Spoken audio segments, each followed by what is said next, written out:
À 13h local, le détachement d'honneur de la garde républicaine était bien rangé pour les honneurs au président Évariste Ndayishimiye en visite d'État en République démocratique du Congo. Le président Félix Antoine Tshisekedi Tshilombo était lui-même au perron pour accueillir son hôte de marque. Ça va très bien, merci beaucoup de l'accueil, la nuit s'est passée très bien. Merci beaucoup.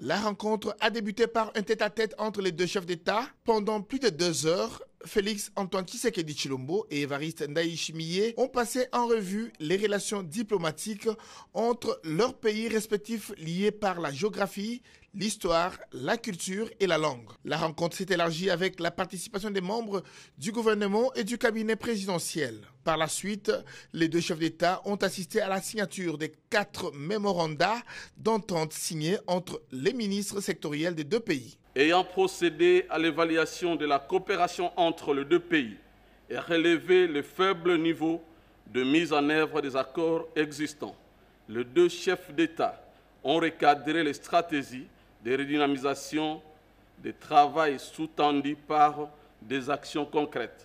Devant la presse, les deux chefs d'État ont réitéré leur engagement de redynamiser les relations bilatérales. Pour le président Ndayishimiye, le Congo et le Burundi ouvrent une nouvelle page de leur histoire. Nous venons d'échanger dans un climat de parfaite entente. Je suis heureux qu'entre nous, aucun pays n'a de reproches à faire à l'autre. Nous avons des défis communs. Nous avons dialogué, non pas dans le sens de pourparler, mais avons exploré les voies et moyens de conjuguer nos efforts en vue d'affronter les défis communs pour atteindre un bien-être réel de nos peuples respectifs. Nous avons convenu de collaborer sur le plan sécuritaire, surtout à nos frontières communes, terrestres et maritimes, pour éradiquer les forces négatives qui ne cessent d'endayer nos pays et de saboter le développement socio-économique.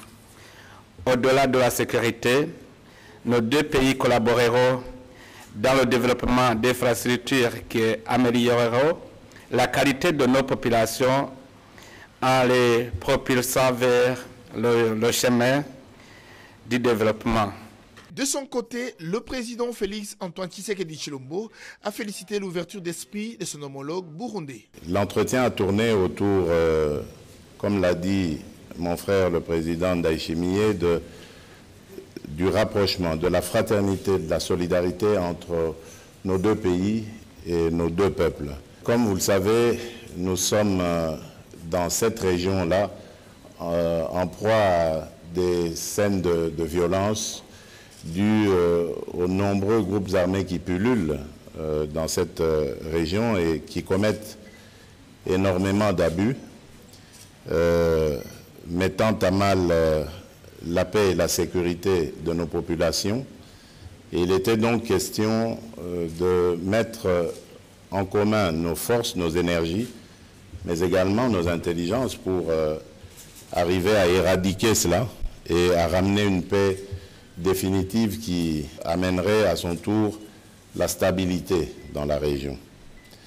Le Burundi fait partie de ces pays qui sont à jamais condamnés à être voisins de la République démocratique du Congo et dont les peuples ont une tradition d'échange, et cela, il faut le mettre à profit pour développer davantage ces relations et aboutir à des choses concrètes qui vont favoriser le développement de nos pays. Et c'est pour ça que je me réjouis de la signature de l'accord qui va voir se construire ce chemin de fer entre nos deux pays, qui va très certainement impulser l'activité économique, créer des emplois et de la richesse et faire reculer la pauvreté et l'insécurité.